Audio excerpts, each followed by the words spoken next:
Corey Swergos here for Slap News with Brenden Mahon. Going to talk about his match with Dallas Mahon. Going down power slap, bringing these new guys in. We've got the 155ers here. Brenden, how you doing, my man? How excited are you to be part of Power Slap? I'm great, man. It really is a dream come true. All glory to God. It's been a long time coming. Martial arts has been, a lot of my life. So it saved my life at one point. So to get to this scale, man, is just exciting as it could get. Yeah, man. Let's talk about that a little bit. I mean, you're a firefighter by day. You've been kind of grinding it out, doing MMA. What led you here? What made you want to get into Power Slap? I've had a lot of different careers over the time, and I've tried to give back, to my country in a big way. And I think Power Slap is, giving me a chance at, another one of my personal dreams. And it's just opening doors, for any kind of martial arts you want to go and do, and having my hands in every kind of aspect of it, from Muay Thai to Brazilian Jiu-Jitsu to now the Power Slap game. It's just an entire new world. 100% it is, my man. We know there's a desire for them to keep building out that 155 division. There's not too many guys in there. We've seen Jules Scott come down. We've seen kind of Robert Trujillo rack up some victories, at 155. Anthony Green is seemingly come and gone. We know they're testing out some other guys. You get that opportunity. What's your natural walk around weight? And, is that where you kind of want to stay, is in that 155 division?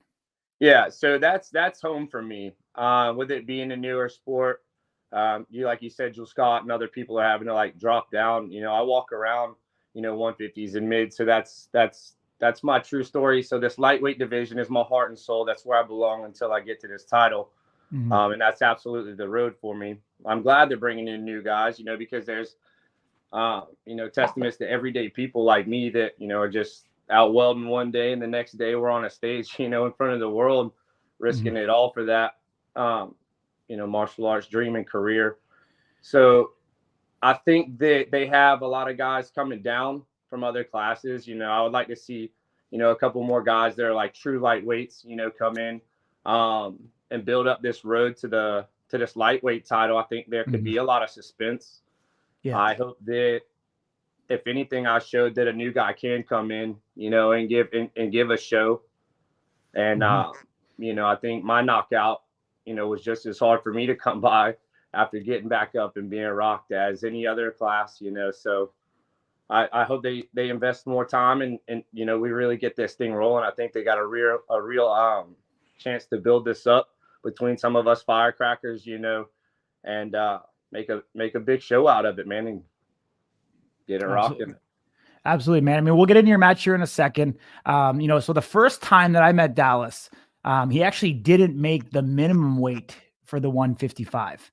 He was supposed to go up against the guy by the name of Zach Zane, who came from Hawaii. Unfortunately, the commission didn't allow that match to happen. So kind of a newcomer. What did you know about Dallas going into this match? Did you know any of his background? Did you look up to see any of his, past fight history? I'm sure you knew he was a DJ, but what did you know about him specifically?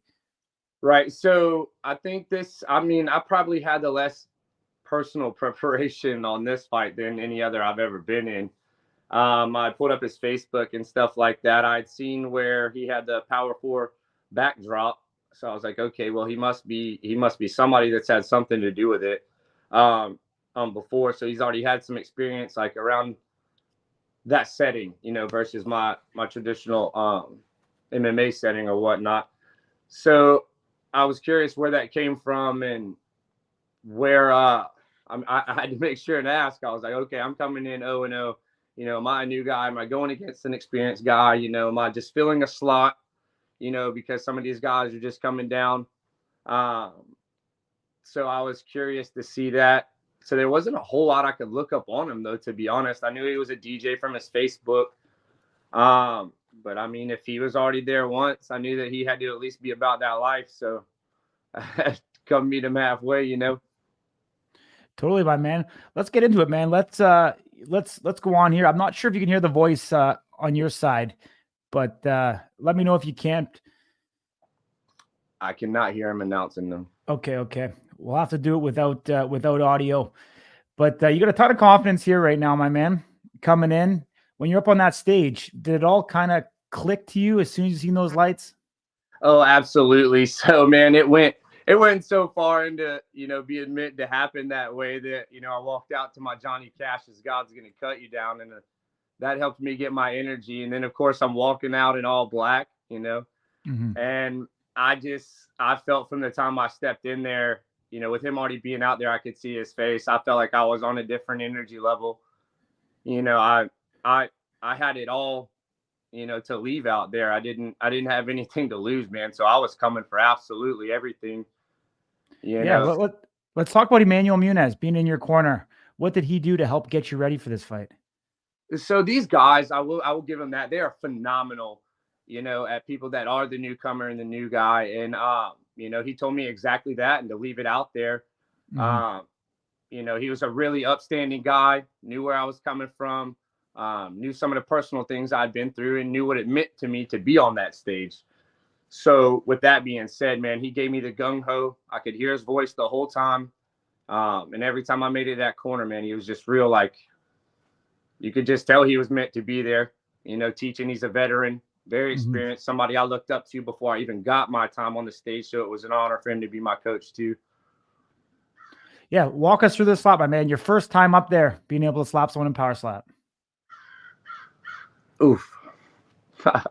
So right there, I knew that I had rocked him. I didn't feel my foot come up and over like that. So I thought it was a good hit. I knew I was a little higher because I could feel his cheekbone a little more than I thought I should. But it's, just going out there and getting that first one on that stage, the lights, the cameras, man, it is all action, and it is so much faster than it seems on camera. But I'll dive into that, to be honest, because we had a meeting for the referees and the fighters meeting about the rules, and there were a couple of changes. They changed it to the two penalty disqualification on the striker side, and then how my foot comes up and over on this blow. You can see my foot comes up. They legalized the foot coming up a little bit further, and said that you could pivot after you made contact, just simply not before. Like, you can't preload. So I felt like on that hit, I made the contact, and then my pivot came over, kind of like a follow through. And in my mind, knowing that he was a bigger guy, you know what I mean? He definitely had some weight on me. I knew I had to rock him. And I maybe let that get to me a little bit too much. Kind of the nerves a little bit. Yeah. Right. I hear you, my man. You're getting ready to brace it this year. What's going through your mind? I just knew there was no way I was flinching. I was there for it. I was there to eat it. And my honest concern was, I hope I didn't clench too hard. You know what I mean? I didn't want to cut off too much blood to where when he did rock me, that I was lights out. But man, I've been fighting my whole life, dude. I've been hit so hard. I've been hit by multiple. I've been hit by objects, man. He was gonna have to knock me out or kill me to get me off that stage. So I knew he was gonna be swinging with all he had. Yeah. Was it? It didn't seem like he fully connected. It looked like it slipped under the chin a bit. But did it feel worse than you thought it would? To be honest, man, as soon as I get rocked right here, I went into overdrive, man. Like it was just like a movie playing itself out. I went over to my coach. Yeah, I just wanted to see my eyes as soon as I looked back at him. Yeah. So right here, I'm just in overdrive, and I knew I had been rocked pretty good. But I was proud of standing back up and getting my level. So by the time I was back over to my coach, it was like the reset button was on. You know what I mean? So go back up there, keep their feet down. And I knew that if I hit him as hard as I could have the first time, and I dropped it a little bit lower, it was sweet spot. So that's what I focused on more than the power. And that's where you got the reaction that I got out of him, hitting him where I hit him, I think. Yeah, I mean the knockout there. We've got they got Bisping on the commentating saying the power is on in his legs. Yeah. You connected with him, right on the button. Did you know instantly he was going to go down on that one? Like, how did it feel delivering that shot? After watching after watching his first one, me spinning Mhm. him around the first one, I knew he was already going to be a little jelly. Mhm. So like I said, to bring that down a little bit, as soon as I could see his eyes, it was so Mhm. loud. I think everybody blinked, but by the second I blinked one time, looked, he was double stepping back, and I knew since he never let go of the bar the whole time to the ground, I was like, yeah, that's over for that guy. Mhm. Yeah, I Um, mean, you have a long wingspan, 75 inches. The funny thing is, the first time I seen it, it didn't sound right to me. Um, something that for sure I think you have to watch, because I mean, it might have been a little deep. I mean, they didn't call it because it's still definitely within that realm. Um, it could have even been more devastating, I think, if you would have been about 3/4 of an inch further off the chin. So for you right. to still be able to get it and probably not hit that sweet spot, talks to your power that you have, that you were able to come through. And I mean, if you watch it back, you'll see that the follow through almost stopped directly on the slap itself in the center, not really with the carry through. So you can see that it might have been a little bit deep, but I mean, all the power to you, my man. You took it, you made the victory. How sweet is that, going in there and, accomplishing everything that you wanted to accomplish? So, I mean, of course, the dream scenario is to win the coin flip, go out there, highlight, knockout. You know, uh, at this point, I felt like the guy definitely just thought it was the give me for him or whatnot.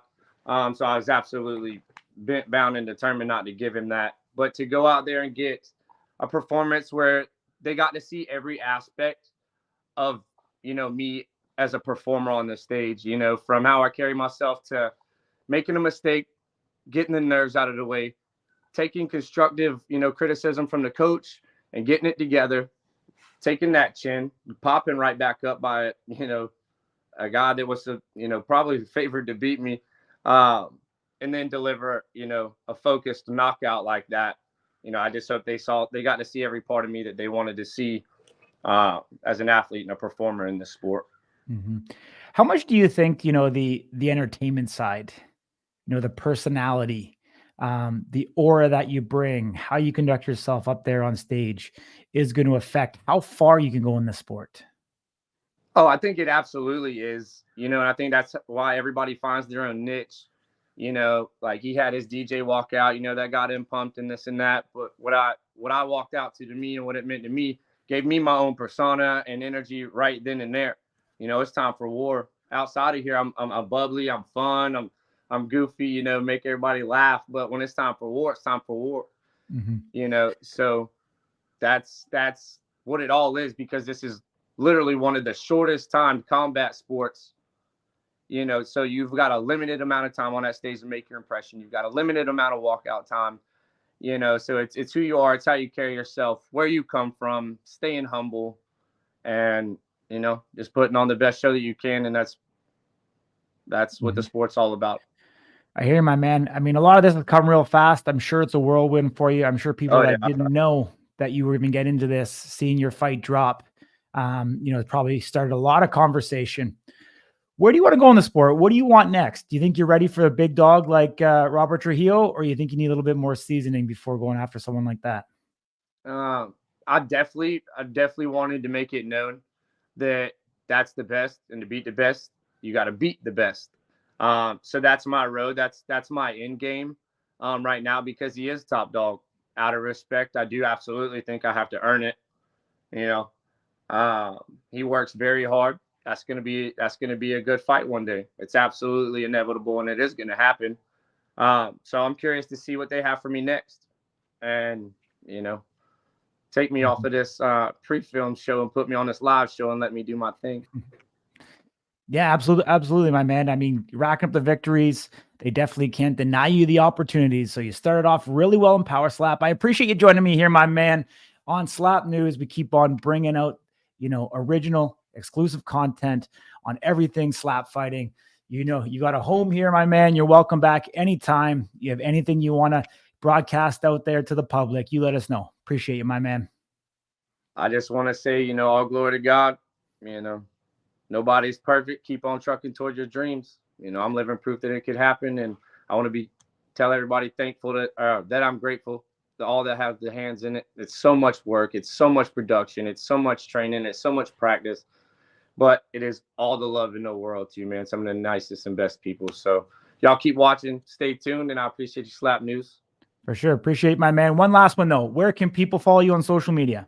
People can follow me on Brenden_Mayhem Mahon is my TikTok. Brenden Mahon is my Facebook. And BMahon00 is my TikTok. Awesome, buddy. Take care, man. The first of many. Look forward to seeing what you do here in Power Slap. Bye, buddy.